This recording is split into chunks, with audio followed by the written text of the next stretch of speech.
All right, welcome back. Hopefully, you got some food in your tummy and you're ready to get some knowledge food for your brain now, which is why I'm joined by Lars. Larson, awesome name, by the way. I just wanted to say that. I have Thank to say it you. straight away. A wonderful Swede here to teach you about the principles for designing and deploying scalable applications on Kubernetes. I will waste no more time. Lars, take it away. Yes, thank you. Let's see. Let me share my screen. This is always an interesting experience. Um, there we go. All right. So, do you see my screen, Darren? Yep, that's shown fantastically. You've even got it full screen. So, Yes, I do. All right. awesome. Cool. Well, so hi, DevOps Pro, and welcome to this talk called Principles for Designing and Deploying Scalable Applications on Kubernetes. Right. So, the goal of this talk, I'm here to give you actionable advice. How to get the most out of your Kubernetes platform and how to clearly express what you want it to do so that it can support your applications. And by making the right choices when you design and deploy your applications, you can actually gain all the benefits of Kubernetes, automation, security, availability, all those benefits that made you go for Kubernetes in the first place, but maybe you feel you're not getting quite just yet. That's what I'm here for, to give you the tools to get you what you wanted. All right, let's begin. But first, a few words about me. I'm Lars. I've been working with the cloud since before it was commonly referred to as the cloud, even, and I've been programming since the days of QBasic. I've studied how it all works, what happens when the illusion of infinite resources breaks down, and you can now either hire me as a consultant from Elasticsearch or connect with me on LinkedIn, learn about all the latest in security, DevOps, Kubernetes, and also compassionate leadership. Right. But let's get to the principles. So, number one, a single pod is pretty much never what you want to use. Now, the idea is so because Kubernetes gets to terminate pods whenever it needs to, you almost always need to have a controller that looks out for your pods. Single straight up just pods are rarely used outside of one-off debugging. In fact, now you can even have these ephemeral containers specifically made for debugging. So even that isn't a modern use case anymore. And replica sets, they're also pretty much never what you want to use directly either. Rather, you want to have something called a deployment or a stateful set to handle pods for you. And that applies regardless of whether you intend to run more than one instance or not. And the reason you want that automation is because Kubernetes makes no guarantees about the continued life cycle of a pod in case of a container within it failing. In fact, it clearly documents that the pod will then just be terminated. All right. This might sound basic, and yes, I'm starting with some basics, but stick with me. We're going into more detailed and a bit more advanced stuff as well. You'll also see here on screen that I'm assigning like a difficulty and an impact rating. The difficulty here is, of course, trivial because probably you're already doing this because like all guides out there will tell you how to use a deployment. Uh, the impact, of course, is tremendous because if you don't do this, you won't have a highly available service. All right, so this was the easiest one. This one is actually conceptually rather difficult, but the impact is huge as well. So you want to clearly separate stateful and stateless components. And here, what you need to think about, okay, so stateful means they have some kind of state. They store state, say in a database. Stateless means, for instance, your REST API endpoint, something that just takes in end user requests, does some computation, maybe calls out to a few other services, and then returns a response. If you can clearly separate which components in your architecture are stateful and which are stateless, uh, you can inform Kubernetes about this, and then you get a whole lot of benefits from Kubernetes as well. So that's the difference between the stateful set versus the deployment. A stateful set will have a stable, unique network identifier, and it will also have more stable storage. Now, what does that stable mean? All right, that means consistent across pod rescheduling. There is a ordered deployment and scaling and rolling upgrades also for stateful set, because they will get like an index number. So you actually know exactly in which order they will be deployed, and when you do a rolling upgrade, in which order they will be upgraded as well. I write here stickiness in scheduling pods to nodes. And stickiness here means that once scheduled to a node, you're likely not getting rid of that scheduling until you delete the node. Not just that it winds up being unhealthy, because Kubernetes has sort of made up its mind already that this is the pod, this is the node that should run this pod. When used correctly, Kubernetes forces you to use this, but I've seen many convoluted solutions out there, and the simple rule of thumb is to let everything that is stateful be in a stateful set and all stateless things to be in deployments, because doing this is the Kubernetes way. But do keep in mind that other Kubernetes controllers exist as well, and read up on the respective guarantees and differences. All right, so let's be very honest. There are very few technical differences between a config map and a secret, both in how they are represented internally in Kubernetes, but also in how they are used. But using the right one signals your intent, in addition to being easier to work with if you use, say, a role-based access control. So it's much clearer that, for instance, application configuration is stored in a config map, and then say something like a database connection string with your credentials in it belongs in a secret. The reason being, maybe that certain developers get to read all kinds of configuration, but would not be permitted to read secret configuration, perhaps in your, say, production environment. Do you want to store secrets in Git is the question that I always get when I talk about secrets, and many do. And if you want to do that in a secure way, you could go with something called sealed secrets developed by Bitnami. That's very useful. But if you want to make sure you never have any secrets that can be checked into your Git repository at all, because you don't trust any such underlying technology, that is also possible, of course. Then you can have that as a hook in Git to check, are there any secrets being committed into my Git repository? Or you can have some other policy as code tool that will prevent you from doing that, if that whole idea scares you. By the way, if you have any questions, please write them in the Q&A section here in the Pine platform. I will get to them at the end of this talk. Now, tip number 4, enable automatic scaling to ensure capacity management. Why do I say that? Well, because nobody ever wants to run out of capacity in their production environment. And similarly, nobody wants end users to suffer because of poor capacity allocation to pods. Preparing for this already from the start means that you will be forced into the mindset that scaling can and will happen.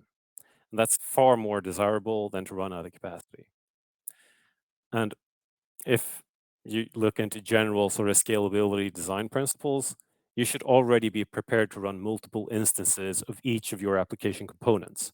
That's crucial both for availability and for scalability. So the next step then really is to have some automation looking out for you to make sure that you have the right amount of instances. Note also that you can actually scale a stateful set automatically with the horizontal pod autoscaler as well. However, stateful components should typically only be scaled up if it's absolutely needed. Because scaling, for instance, a database can cause a lot of data replication and additional transaction management to occur, which is definitely not what you want if the database is under heavy load already. Also, if you auto-scale your stateful components, consider disabling scaling down automatically. In particular, if the stateful component will need to synchronize with other instances in some way, because it's safer to trigger such actions manually instead.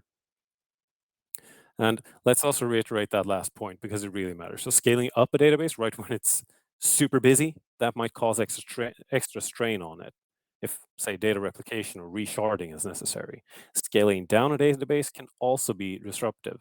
So that all depends on how your data is stored. So do keep in mind it's possible to do. It's useful to do, but maybe you don't want to scale down necessarily if it's stateful. All right?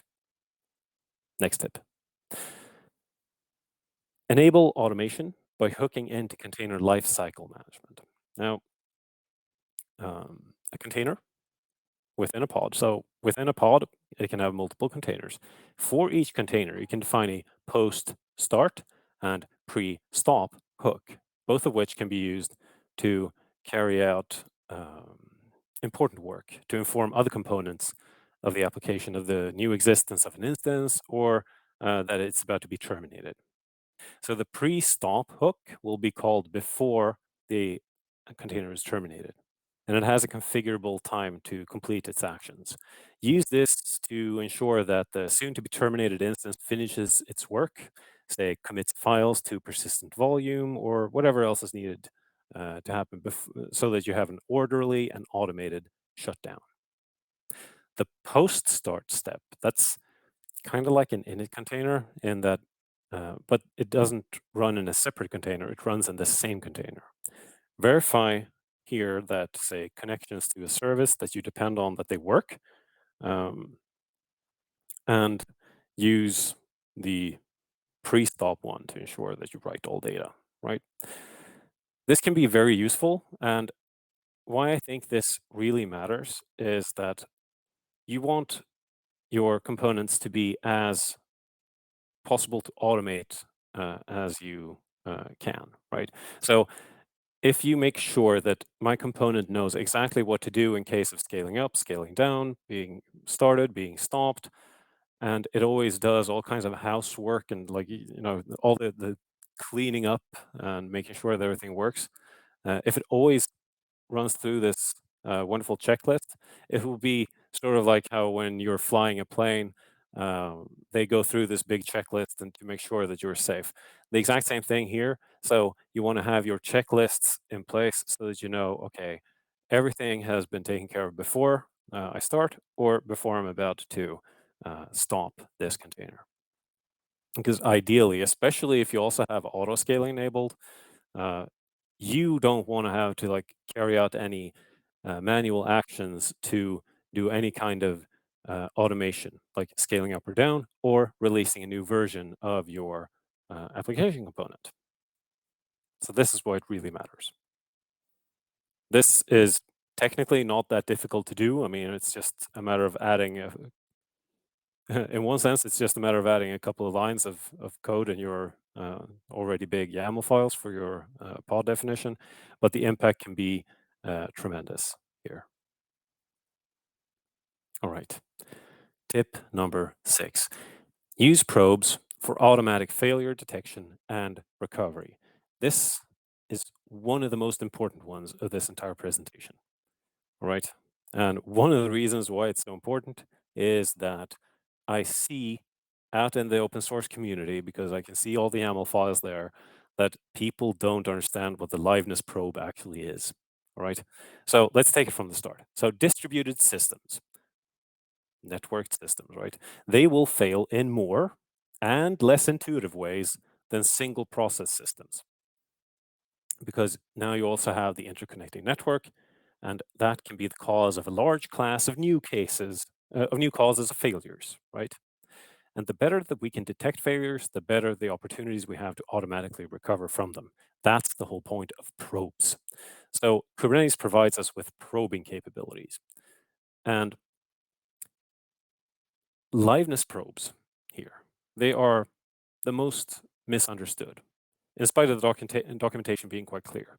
And that's the reason. And the reason for that is that it sounds very much like liveness means my component is alive and like ready to do stuff. That's not what it means. So in distributed systems, liveness actually means that uh, if a component has the liveness property, it's not in a deadlocked situation. What's a deadlock? Well, when one piece of code waits for another piece of code, but that second piece of code waits on the first one. So you're in a situation that cannot be resolved by the application itself, by the component itself. The only solution to such a deadlock situation would be to restart the process and hope that the deadlock situation does not occur again. So if you have a liveness probe, the idea is that the probe should check for such deadlocks, right? So the liveness probe should only fail if the component is in the deadlock situation. That also means it's only useful for components that actually can deadlock, say a database. Databases need to handle many concurrent operations. Sometimes you will have an interleaving of operations from different transactions that can cause a deadlock in the database. That's really bad, right? Could happen. It's not going to be something that happens to your stateless, API serving REST endpoint. It's just not. You're not getting deadlocks there. And as I said, the way that liveness is defined, the idea is that if you have such a deadlocked situation, a restart is the only cause of action that Kubernetes could possibly take. So the idea is if you fail the liveness probe, you will get restarted. Right. There's a different probe. And it's readiness. And that's almost certainly what you meant, unless you're writing databases. So the idea with readiness is that as long as readiness probe says everything is okay, then your component, your pod, can be part of a service's list of endpoints, which means it can serve traffic. So it will actually get requests routed to it. That's probably what you wanted to, if you wanted to just express, yes, my component is ready here. If you have both set, both liveness and readiness set to the same thing, and you start to fail the readiness probe because, I don't know, the component is like overburdened or something. If Kubernetes also has the exact same probing going on for liveness, it means that when the component is really struggling, you'll restart it, even though that didn't actually solve the problem it had.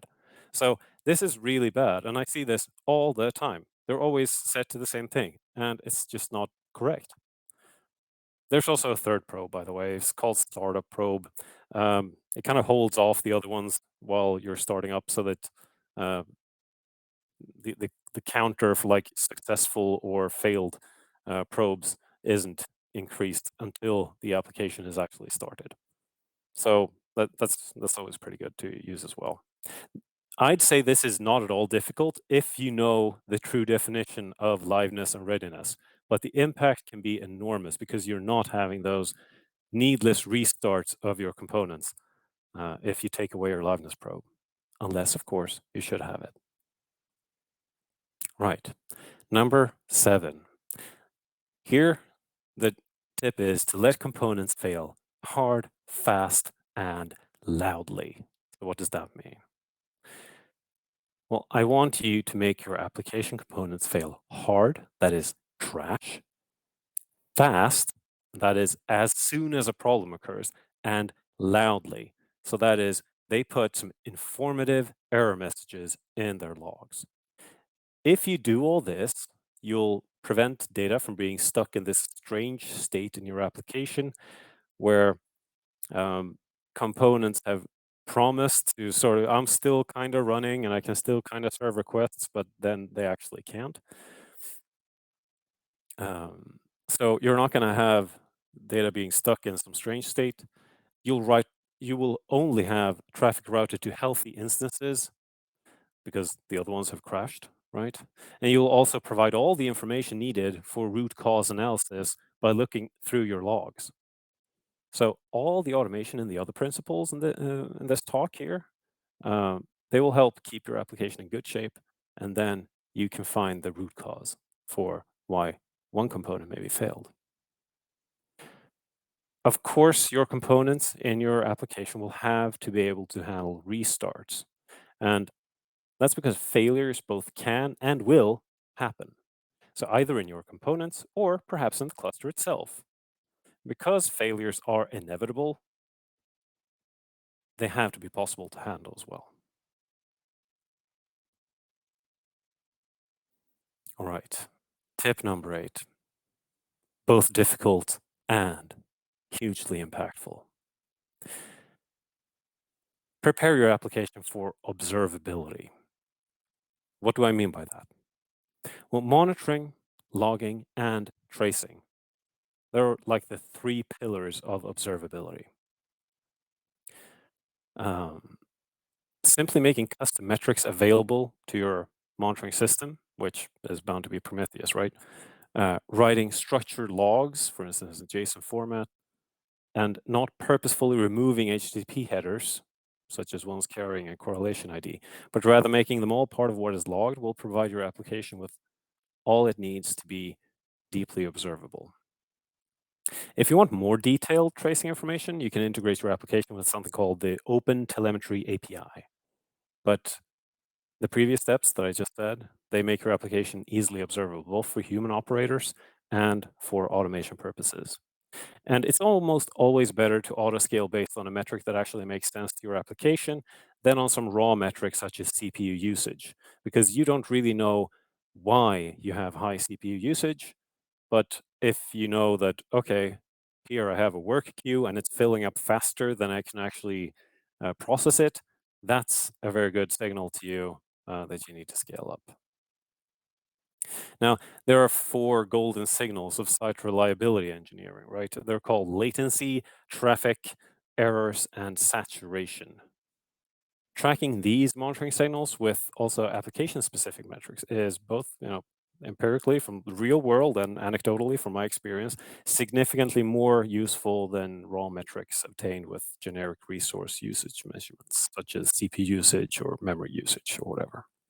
So if you want to be like really good at this stuff, then you auto scale based on application metrics and possibly then also the 4 golden signals because you can't really ignore them either. But do so maybe on the um, application specific golden signals if possible. All right. Tip number 9.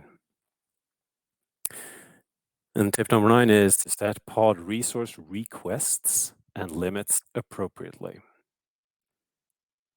And what does that actually mean? Well, you have to figure out what the reasonable level for them would be. So let's just quickly revisit what's the request and what's the limit. The request is a pod specifies how much CPU time and how many CPU shares and how much memory it needs to be able to start, like at all. And the limit is how much is it allowed overall to consume. And that's the limit. So its actual usage will be somewhere between the request, probably, and the limit. Doesn't have to be. It could be lower than the request as well. But that's how much Kubernetes has to make sure is available for the pod to be able to be scheduled to a specific node. Right. If you set the request to be something other than the limit, it's said that you have a burstable amount of capacity. And if you set the request to being exactly the limit, then you're telling Kubernetes that you want to have guaranteed capacity. If you set pod resource requests and limits appropriately, both the horizontal pod autoscaler and also the cluster autoscaler, if you're using that one, they can both do a much better job. So their job of determining how much capacity is required for your pods and of the cluster as a whole is much easier if they know, of course, how much capacity is required and how much is available. I have to warn you, don't set your requests and limits too low. It might be tempting at first because it allows the cluster to run more pods, but unless requests and limits are set equally, getting the guaranteed quality of service class, your pods may be given more resources during normal, that is regular amounts of traffic operations, That's because usually there's some slack that can be given. So everything hums along nicely. So, I mean, they had the request, but they actually have a higher usage than that. That's totally cool. But during peaks, they will be throttled down to the amounts you've specified. So then they get throttled down to the requested limit. So if you put that too low to begin with, that's of course the worst possible timing for that to happen. So, so that also means that scaling up actually means that you get worse performance per pod that is deployed. So that's totally unintentional, but it's also entirely what the scheduler was told to do if you set the requests too low. So don't be stingy with the requests and set reasonable limits as well. Right. So on the topic of capacity management, uh, we should also discuss reserving capacity and to prioritize certain pods. So namespaces can have quotas, and these are reserved compute resources on your nodes, essentially. Um, no, so they're reserved for the namespace. You can also reserve capacity on your nodes to ensure cluster health. So um, if you look into how Kubernetes, the scheduler works, you have the uh, allocatable part of a node. So it's a subset of the entire amount of resources available on a certain node. And that's because it's not just Kubernetes components that run on that node. You probably have like the rest of the operating system running there as well. It has some system daemons. So all the capacity on a certain node cannot be allocated only to Kubernetes and the pods that you deploy there. So keep that in mind. Now, you can also reserve for namespaces so that, okay, a developer, say, can't deploy 1,000 instances of a certain pod because that would just take down the capacity for all your developers. So that's pretty good. So confine them to namespaces, give them reasonable quotas. Usually they won't run into those quotas, so usually they won't actually be a problem, but they're like a safeguard to make sure that you don't have such capacity problems. Um, Use pod priority classes as well. So you can actually tell the scheduler, these components are most important to me. And these, I mean, they're important, but they are important, but not as important as those other ones that were really important. And this helps ensure that the most crucial pods are evicted last from your nodes.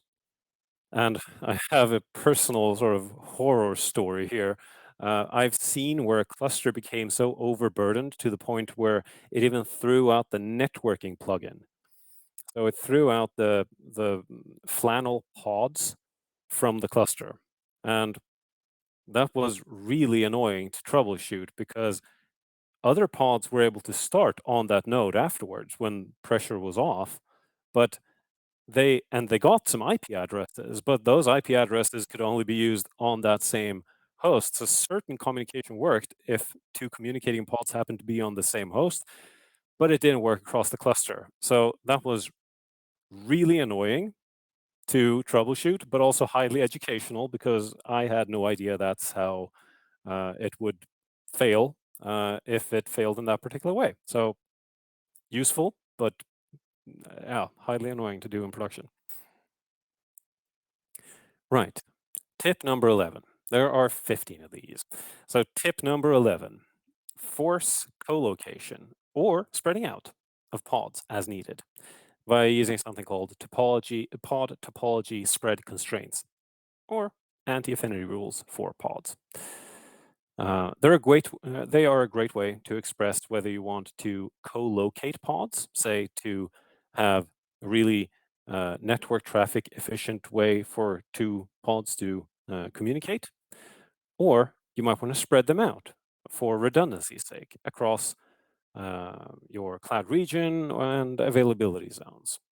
And if you want to do it for the latter reason, to like spread them out between, say, availability zones, your nodes are likely labeled with the well-known labels that are linked in this presentation. I will make it available somehow.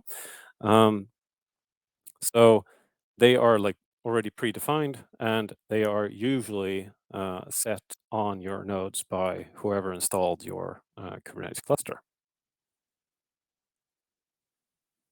Right, so tip number 12, pod availability during downtime causing operations. There's something called the pod disruption budget, and maybe you haven't worked with the pod disruption budget before. What it does is it specifies how many of a set of pods, for instance, in a deployment, that are allowed to be voluntarily disrupted. So that means a disruption because of a command of yours. It's not because of a failure. So I mean, it's not going to help you if the nodes, uh, if the virtual machines that run your Kubernetes nodes get terminated from the cloud provider, right? But from you as a operator, from you as a developer, if you uh, make a voluntary disruption due to a command of yours, how many pods are allowed to be taken offline by Kubernetes and then like upgraded, for instance? This, if you set your pod disruption budget, it helps ensure high availability in spite of cluster nodes being drained by the administrator, for instance. And that could happen if your administrator upgrades your cluster. And that's going to happen like on a monthly basis because Kubernetes moves rather fast, right? Um, Please be aware also that if you do set pod disruption budgets incorrectly, you may actually limit your administrator's ability to do such cluster upgrades because you could misconfigure your uh, pod disruption budgets in such a way so that you actually block draining nodes, which will then interfere with, say, automatic patching of the underlying operating system. And that's also going to like compromise the security posture of the entire environment. So that's not great. So it's great if you can engineer your application to deal with disruptions as well as possible, and then also use the pod disruption budget to let Kubernetes help you for the cases when you really need to keep at least one pod up and running. Say a database would be such an a really sensitive component. Right. So tip number 13, really hard to implement, huge impact. Let's talk about deployment strategies. And let's talk about smart ones rather than stop the world ones. So in this day and age, it's unacceptable to bring down an entire application for maintenance. This is now referred to as stop the world deployment, where the application would be inaccessible for a while. Smoother and more gradual changes are possible via more sophisticated deployment strategies than just, down for maintenance.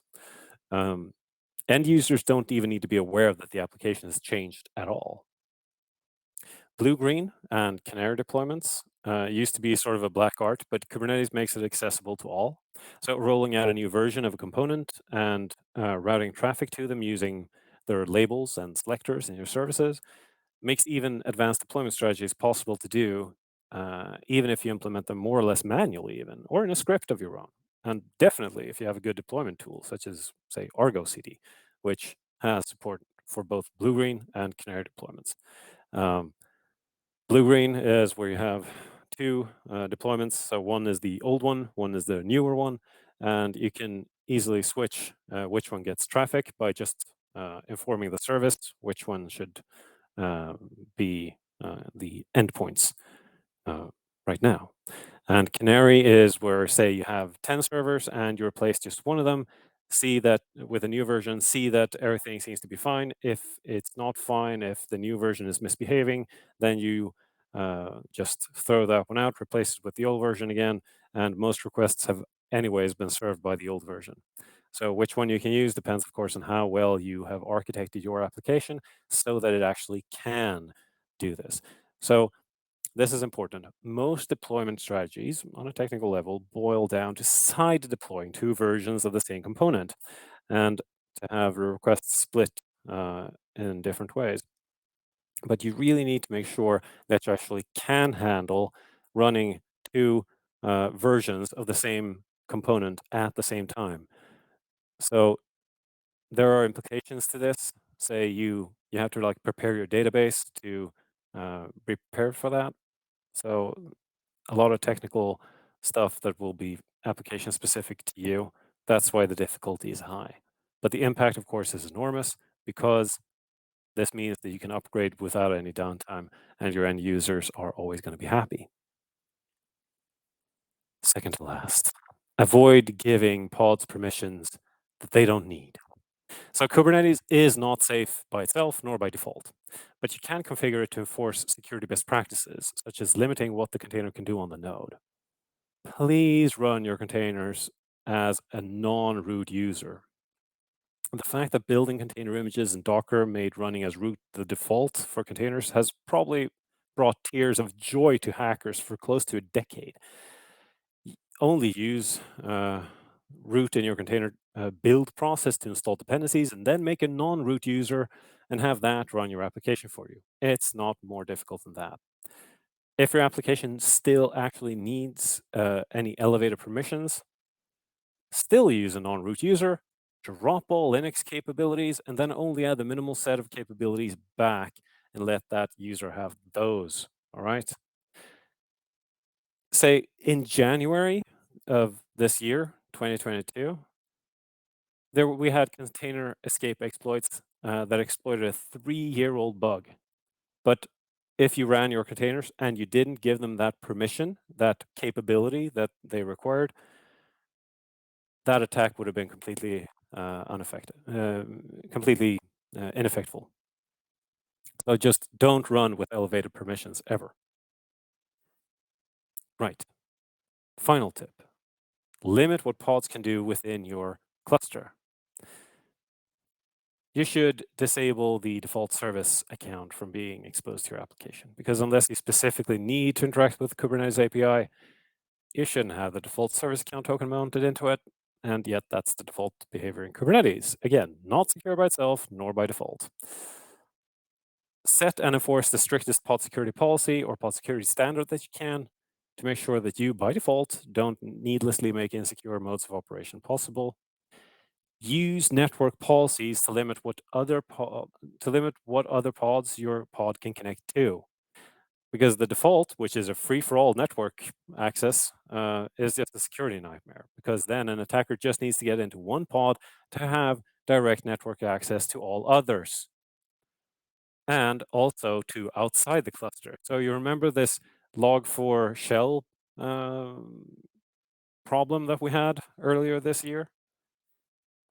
That would have been completely ineffective against containers with a lockdown network policy, because the bug there was you could trick a component written in Java to connect to a server run by a hacker outside of the cluster. Well, if you have a network policy that would forbid that type of new connection to be made, you'd be safe. So even though it scored a perfect 10.0 CVSS score, like how bad that vulnerability is on a scale of up to 10, so it's the worst kind, still completely ineffective if you just had proper firewalls in place. And that you do with network policies. So it's rather simple, actually. All right. So these are the 15 principles again. If you want to implement something easy that gives you a lot of benefit, I'd recommend number 6, the correct probes. Biggest impact overall, separation of stateless and stateful components. And among the rest, I think that automation is key to your own happiness. So lifecycle management and pod disruption budget stand out as very important too. If you like this talk and you'd like more information and to read this like in a text form with tons of links, you can find that online. So please go to this site here and read the article if you found the talk interesting. And perhaps you have questions. I'll look through the Q&A section here, and if you have a question that pops up in your head afterwards, please connect with me on LinkedIn and let's chat.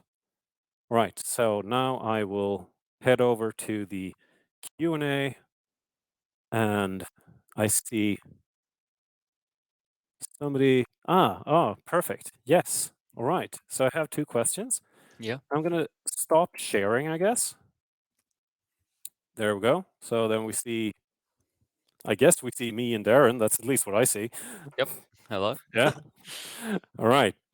Could you elaborate more about policy as code, use cases, pros and cons? Right. So first of all, what is policy as code? That means that you have some kind of component that has a set of rules, so it knows what would be permitted and what would not be permitted according to those rules. Very generic terms, and if you look at a component such as the open policy agent, it actually is a very generic component in that it essentially takes in any JSON document, runs through a bunch of rules, and then spits out another JSON document. Typically, at least in Kubernetes, it would be sort of, this is an OK request or this is not an OK request. What I like about policy as code is that you tighten the loop. I mean, as developers, you've written some code yourself, Darren. As developers, as developers, we're used to having the computer complain about it when we make a mistake immediately. Like, it whines when we try to recompile. It says you're missing a semicolon. We go like, blah. And we want that like tight feedback loop. And policy as code tools would allow us to have that as well for all kinds of policy violations. For instance, the company I work for, Elastis, we make a Kubernetes distribution called Compliant Kubernetes, specifically for regulated industries such as medtech and fintech and stuff like that. They often have policies that go far beyond what you could have in Kubernetes, right? So like, well, you need to ensure that you have resource requests set, right? Kubernetes has no way to enforce such a rule, but we can easily add one by having a component called the open policy agent sit and catch all new pod definitions coming into the Kubernetes API, look through the rule set and go like, it looks like you're not specifying any resource requests. That's bad. I'm not going to allow this. So then it's not allowing that request to come in, and the Kubernetes API doesn't handle that request anymore. Done. That means a developer would immediately, when they try to like start a new pod without a resource request block set, immediately they get a like back from the Kubernetes system. And they're happy because then, okay, cool. All I need to do is add one and I'm done. Yeah, it's nice to know, quickly where you got to go to with that one. I guess maybe my only thought process of that is like, is there a lot of initial setup involved? Is it kind of annoying to get used to? Because obviously, software devs, haven't been there myself. We like what we know, right? It's something new. We're like, oh, Yeah, I mean, so we make it part of the platform, and I mean, I think that's the way to go. yeah, To set it up, I mean, we already have it set up correctly configured for you, but there's also a library. So if you want to look into this, if you want to make your own, you can find libraries of such policies so that you can actually have that. So you know how to make your own. I think it's not horrible to set up new ones, but it's a kind of weird language to be for sure. If you're a Prolog programmer, like a logic language programmer, you will love it. But everybody else thinks it just looks weird. okay. Right. So second This, question here. yeah, Yeah. Thoughts Christianus on tends to get quite in depth. He's got a link in there as well.